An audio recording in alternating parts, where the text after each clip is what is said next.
It was a quiet evening in the small town of Hollowbrook, where the streetlights flickered like dying candles. Sarah, a curious journalist, had just moved into the old Victorian house at the end of Maple Street. The neighbors whispered about the previous owner, a reclusive man named Mr. Graves, who never seemed to age. Sarah dismissed it as small-town gossip until she found the basement door. It was locked, but from behind it she could hear a faint, rhythmic humming, like a heartbeat. The air smelled of ozone and something metallic. She tried to ignore it, but that night she dreamed of wires and hands reaching out from the walls.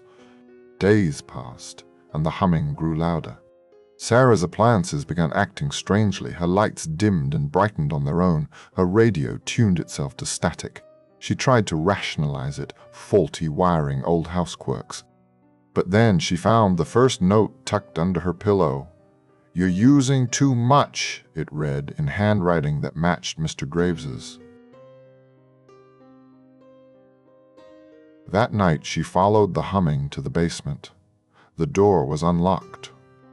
Inside, the walls were covered in wires, all leading to a single grotesque figure, a man fused with the house's electrical system, his eyes wide and unblinking.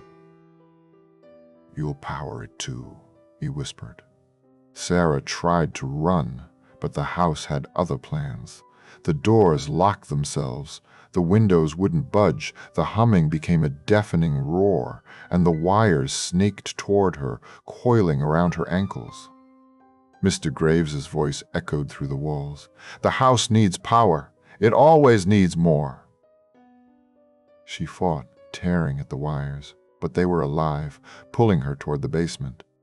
The last thing she saw was the figure's smile as the wires connected to her skin, and the humming settled into a steady, satisfied rhythm. The next morning the house was silent.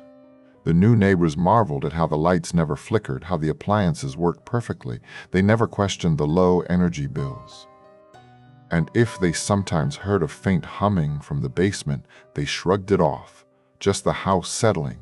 After all, nothing was wrong, nothing at all.